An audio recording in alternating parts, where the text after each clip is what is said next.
नमस्कार दोस्तों, स्वागत है आप सभी का स्मार्ट क्लास कॉल एग्जाम पर। और आप देख रहे हैं यूपी ट्रिपल एस की पेड 2023 की स्मार्ट टेस्ट सीरीज। तो दोस्तों, इस टेस्ट में आप लगातार बने रहें, क्योंकि smart test series smart classes पर ही करवाई जा सकती हैं। और इसमें ऐसे कोई प्रश्नों को संग्रहित किया गया है और संकलित किया गया है जो कि प्रीवियस ईयर के विभिन्न एग्जामों में पूछे भी गए हैं। तो इसमें आधुनिक पैटर्न के साथ में ही प्रीवियस ईयर के क्वेश्चन पेपर को भी समाहित किया गया है, जिससे कि आप प्रश्न पत्रों का पैटर्न पकड़ पाएँ। तो आइए, ज़्यादा टाइम वेस्ट न करते हुए आज के टेस्ट को स्टार्ट करते हैं। टेस्ट में प्रश्न संख्या 1 है, बारूद में गंधक किस अनुपात में मिला होता है? 1 75%, 2 10%, 3 15%, 4 25%।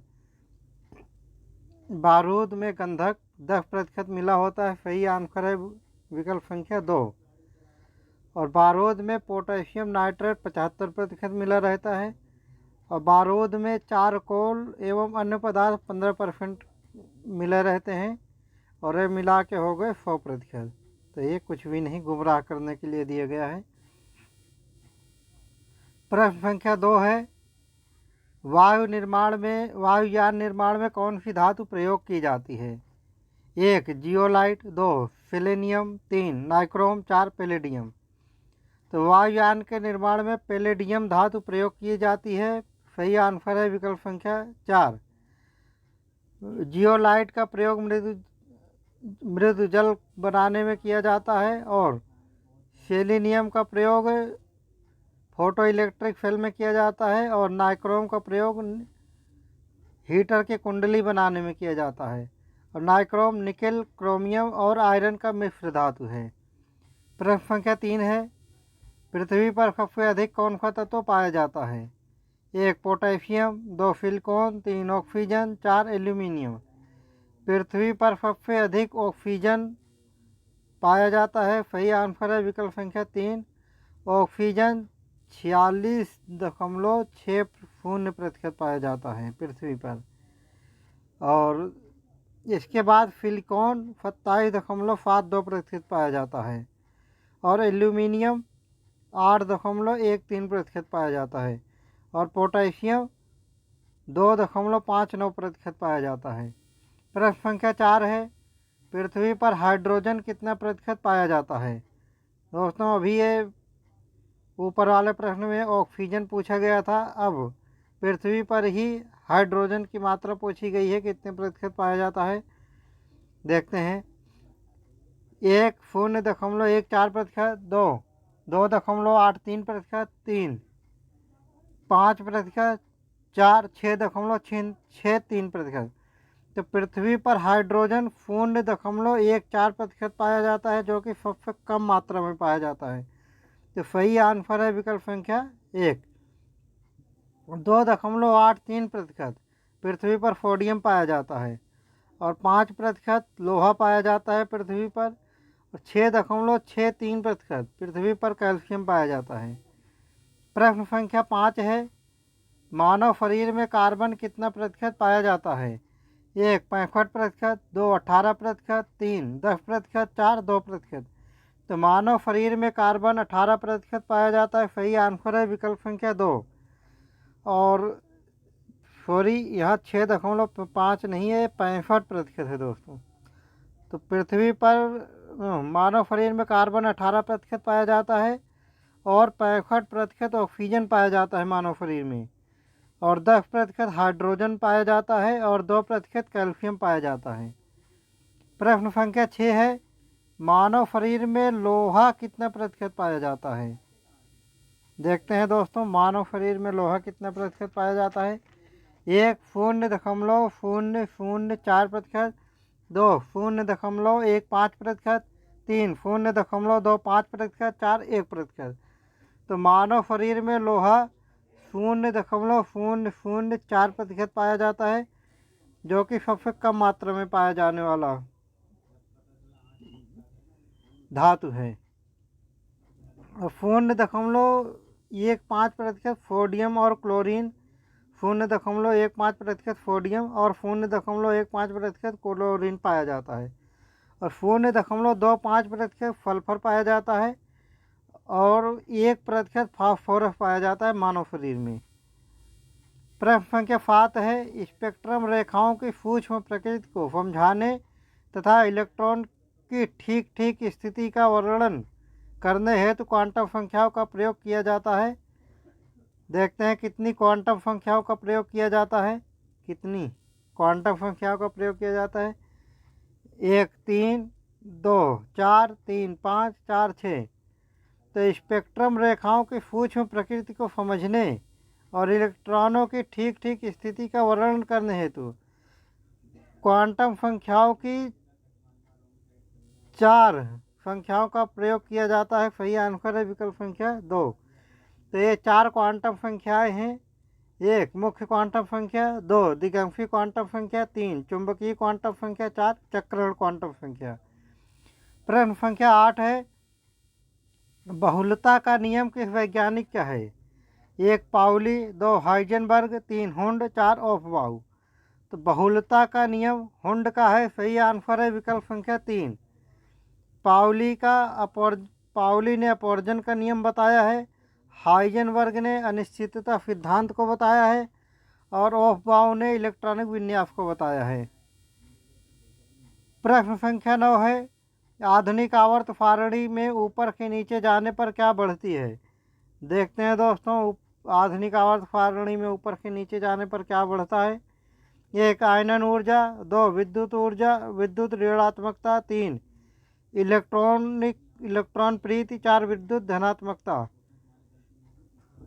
तो आवर्त सारणी में ऊपर के नीचे जाने पर विद्युत धनात्मकता बढ़ती है। सही आंसर है विकल्प संख्या 4। और विद्युत धनात्मकता के साथ में परमाणु का आकार भी बढ़ता है ऊपर के नीचे जाने पर। आयनन ऊर्जा घटती है, विद्युत ऋणात्मकता घटती है और इलेक्ट्रॉन प्रीति घटती है। प्रश्न संख्या 10 है, आधुनिक आवर्त सारणी में बाएं से दाएं जाने पर क्या घटती है? दोस्तों, ऊपर से नीचे आने पर बढ़ती है और बाएं से दाएं जाने पर घटती है। और देखते हैं क्या घटता है। 1 आयनन ऊर्जा, 2 विद्युत ऋणात्मकता, 3 इलेक्ट्रॉन प्रीति, 4 विद्युत धनात्मकता। तो आधुनिक आवर्त सारणी में बाएं से दाएं जाने पर विद्युत धनात्मकता घटती है। सही आंसर है विकल्प संख्या 4। और विद्युत धनात्मकता के बाद परमाणु क्रमांक भी घटता है। और लेकिन आधुनिक आवर्त सारणी में बाएं से दाएं जाने पर आयनन ऊर्जा बढ़ती है, विद्युत ऋणात्मकता भी बढ़ती है और इलेक्ट्रॉनिक प्रीति भी बढ़ता है। प्रश्न संख्या 11 है, टमाटर में कौन सा अम्ल पाया जाता है? 1 टार्टरिक अम्ल, 2 ऑक्जेलिक अम्ल, 3 मेथाइनोइक अम्ल, 4 सिट्रिक अम्ल। टमाटर में ऑक्जेलिक अम्ल पाया जाता है। सही आंसर है विकल्प संख्या 2। टार्टरिक अम्ल इमली में पाया जाता है और मेथेनोइक अम्ल चींटी का डंक या नेटल के डंक में पाया जाता है। सिट्रिक अम्ल नींबू और संतरा में पाया जाता है। प्रश्न संख्या 12 है, रक्त का पीएच मान कितना होता है? 1 6, 2 6.4, 3 6.5, 4 7.4। तो रक्त का पीएच मान 7.4 होता है। सही आंसर है विकल्प संख्या 4। और 6 मूत्र का पीएच मान होता है और दूध का पीएच मान 6.4 होता है। लार का पीएच मान 6.5 होता है। प्रश्न संख्या 13 है, नींबू का पीएच मान कितना होता है? 1 2.2, 2 2.4, 3 2.8, 4 8.4। तो नींबू का पीएच मान 2.2 होता है। सही आंसर है विकल्प संख्या 1। और सिरका का पीएच मान 2.4 होता है। शराब का पीएच मान 2.8 होता है। समुद्री जल का पीएच मान 8.4 होता है। टेस्ट सीरीज में अगला प्रश्न है, प्रश्न संख्या 14 आपके सामने है। मिल्क ऑफ मैग्नीशिया यानी कि MgOH टॉइज का प्रयोग, ये इसका रासायनिक सूत्र है। मिल्क ऑफ मैग्नीशिया का MgOH टॉइज का प्रयोग किस लिए किया जाता है? 1 गारा एवं प्लास्टर बनाने में, 2 चमड़ा के ऊपर का बाल साफ करने में, 3 अम्ल के जलन पर मरहम पट्टी करने में, 4 पेट की अम्लीयता को दूर करने में। तो मिल्क ऑफ मैग्नीशिया का प्रयोग गारा एवं प्लास्टर बनाने में किया जाता है, चमड़ा के ऊपर के बाल साफ करने में किया जाता है और अम्ल के जलन पर मरहम पट्टी करने में किया जाता है। लेकिन और इनके अलावा कैल्शियम हाइड्रोक्साइड में भी मिल्क ऑफ मैग्नी, ये सारे कैल्शियम हाइड्रोक्साइड हैं। सॉरी दोस्तों, यहाँ पे थोड़ी सी मिस्टेक हुई है। इन तीनों में मिल्क ऑफ मैग्नीशिया का प्रयोग नहीं किया जाता है, बल्कि इसमें कैल्शियम हाइड्रोक्साइड का प्रयोग किया जाता है और मिल्क ऑफ मैग्नीशिया का प्रयोग पेट की अम्लीयता को दूर करने में किया जाता है। और इन तीनों में ध्यान रखना, कैल्शियम हाइड्रोक्साइड का प्रयोग किया जाता है, मिल्क ऑफ मैग्नीशिया का प्रयोग पेट की अम्लीयता को दूर करने में किया जाता है। प्रश्न संख्या 15 है, कास्टिक सोडा, इसका रासायनिक सूत्र है NaOH, का प्रयोग किसमें नहीं किया जाता है। दोस्तों इसमें पूछा गया है किसमें नहीं किया जाता है, देखते हैं। दवा बनाने में, कारखानों को साफ करने में, 3 जल को मृदु बनाने में, 4 कपड़ा एवं कागज बनाने में। तो कास्टिक सोडा NaOH का प्रयोग जल को मृदु बनाने में नहीं किया जाता है, सही आंसर है विकल्प संख्या 4। और जल को मृदु बनाने में कैल्शियम हाइड्रोक्साइड का प्रयोग किया जाता है, और लेकिन दवा बनाने में, कारखाने को साफ करने में और कागज एवं कपड़ा एवं कागज बनाने में कास्टिक सोडा यानी कि NaOH का प्रयोग किया जाता है। और इसके अलावा साबुन बनाने में, पेट्रोलियम साफ करने में भी कास्टिक सोडा NaOH का प्रयोग किया जाता है। प्रश्न संख्या 16 है, सबसे अच्छा कोयला कौन सा होता है। 1 एंथ्रासाइट, 2 बिटुमिनस, 3 लिग्नाइट, 4 पीट। तो सबसे अच्छा कोयला एंथ्रासाइट होता है, सही आंसर है विकल्प संख्या 1। एंथ्रासाइट में कार्बन 85% पाया जाता है और बिटुमिनस में कार्बन 70 से 85% पाया जाता है। ये दूसरे नंबर का सबसे अच्छा कोयला है और इसको मुलायम कोयला भी बोलते हैं बिटुमिनस को, और ये घरेलू कार्यों में इसका उपयोग किया जाता है। लिग्नाइट कोयला, तीसरा सबसे अच्छा कोयला लिग्नाइट है। इसमें कार्बन की मात्रा 65 से 70% पाई जाती है और लिग्नाइट कोयले का रंग भूरा होता है और इसमें जलवाष्प की मात्रा अधिक होती है। और चौथा, जिसको बेकार कोयला कहा जाता है, सबसे बेकार कोयला, इसमें कार्बन की मात्रा 50 से 60% होती है और इसको जलाने पर अधिक धुआं और अधिक राख मिलती है। प्रश्न संख्या 17 है, पेट्रोलियम उत्पाद नेफ्था का उपयोग कहाँ किया जाता है। 1 ईंधन यानी कि मोटर गाड़ियों के ईंधन एवं स्पिरिट के रूप में, 2 संश्लिष्ट रेखे के उत्पादन के रूप में, 3 स्नेहक एवं दवा बनाने में, 4 मोमबत्ती एवं जलरोधी बनाने में। तो पेट्रोलियम उत्पाद नेफ्था का प्रयोग संश्लिष्ट रेखे के उत्पादन में किया जाता है, सही आंसर है विकल्प संख्या 2। और ईंधन यानी कि मोटर गाड़ी के ईंधन एवं स्पिरिट के रूप में पेट्रोलियम गैसोलीन का प्रयोग किया जाता है। स्नेहक एवं दवा बनाने में स्नेहक तेल एवं पेट्रोलियम जेली का प्रयोग किया जाता है। और मोमबत्ती एवं जलरोधी बनाने में पैराफिन मोम का प्रयोग किया जाता है।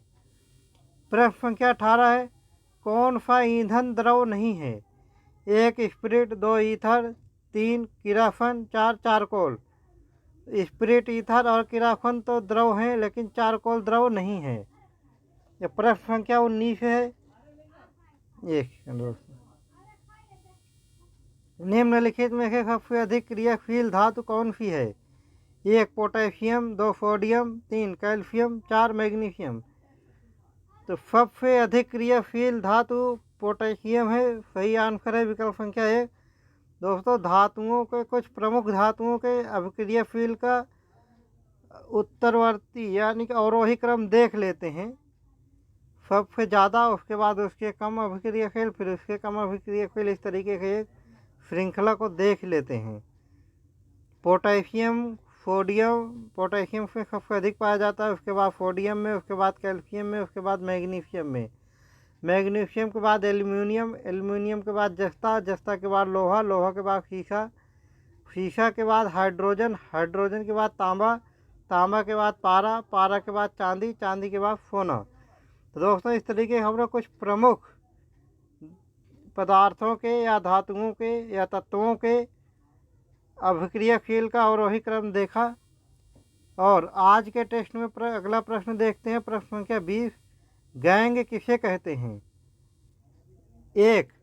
अयस्कों के धातुओं के निष्कर्षण तथा परिष्करण में सम्मिलित विभिन्न प्रक्रम। 2. अयस्क में मिले अशुद्ध पदार्थ। 3. अयस्क में मिले अशुद्ध पदार्थ को हटाने के लिए बाहर से मिलाया गया पदार्थ।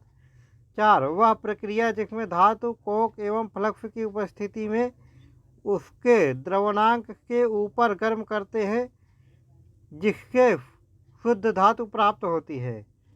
दोस्तों अयस्क में मिले अशुद्ध धातु को, अशुद्ध पदार्थ को गैंग कहते हैं। सही आंसर है विकल्प संख्या 2।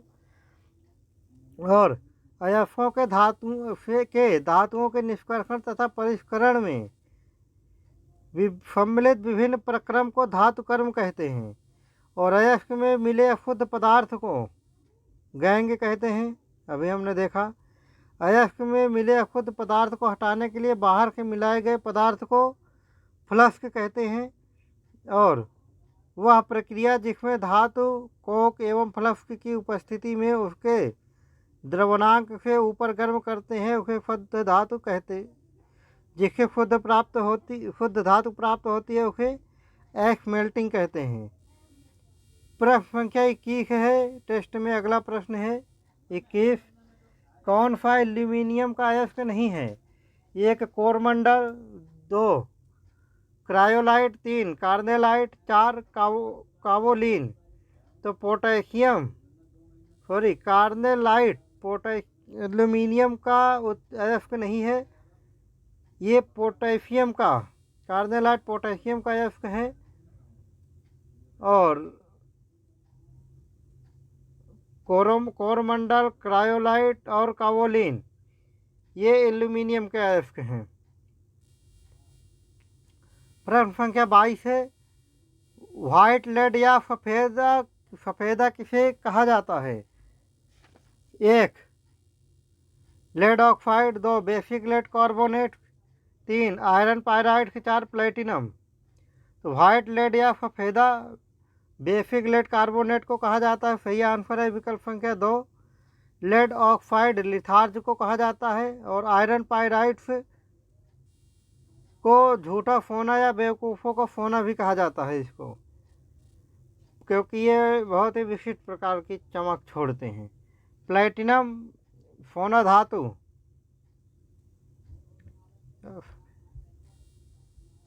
प्लेटिनम को सफ़ेद सोना कहा जाता है। प्रश्न संख्या 23 है। टंगस्टन का संकेत क्या है? 1. OF, 2. PT, 3. FR, 4. W। तो टंगस्टन का संकेत W है। सही आंसर है विकल्प संख्या 4। और टंगस्टन बहुत देर में गलता है और इसका गलनांक 3500 डिग्री सेंटीग्रेड है टंगस्टन का।